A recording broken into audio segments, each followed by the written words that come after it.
ప్రియమిత్రులకు శుభోదయం. మనం ఇప్పుడు తమ్మర గోపన్న రచించినటువంటి జానకీ శతకంలోని 68వ పద్యాన్ని చూస్తున్నాం. తనను గురించి తండ్రి అయినటువంటి రామచంద్రునికి చెప్పవలసింది అని అభ్యర్థిస్తూనే కవి ఈ శతకమంతా కూడా కొనసాగిస్తూ వస్తున్నాడు.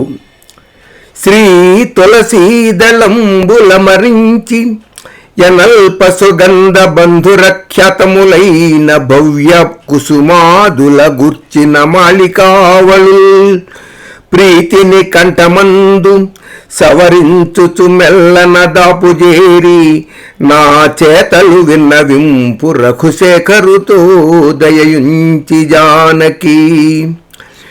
ఎప్పుడూ కూడా భక్త కవులు స్వామి చెంతకి అమ్మవారు చేరేటటువంటి ఘట్టం నడిరేయి ఏ జాములో అన్నట్టుగానే ఉండేది. భక్త కవులందరిలోనూ ఈ భావన కనిపిస్తోంది. అన్నమయ్య దగ్గర నుంచి భక్త రామదాసు వరకు కూడాను. ఇప్పుడు తమర గోపన్న కూడా అదే మాట సున్నితంగా చెబుతున్నాడు. శ్రీ తులసీదళంబుల మరించి, శ్రీకరమైనటువంటి తులసీదళములు అర్థము, లక్ష్మీ తులసి అని మళ్ళీ ఒక అర్థము.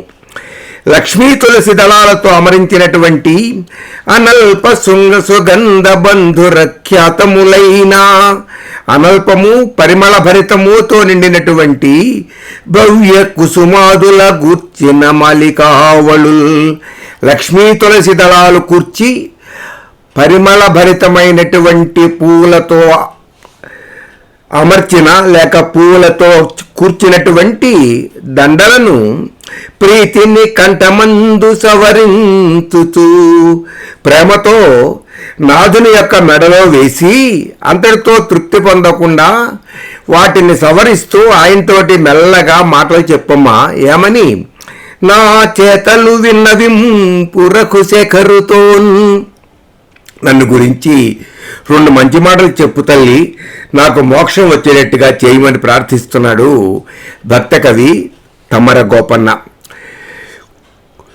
సుగంధ బంధురమైనటువంటి సుమమాలల మధ్య అందంగా కూర్చున్నటువంటి లక్ష్మీ తులసి దళాలతో అల్లిన పూదండలను ప్రేమ మీద నీ నాథుని నా తండ్రి మెడలో వేసి మృదువుగా సరిచేయుచు మెల్లగా దగ్గరకు చేరి నన్ను గూర్చి విన్నవించవా తల్లి, అమ్మా సీతమ్మ అని అడుగుతున్నాడు.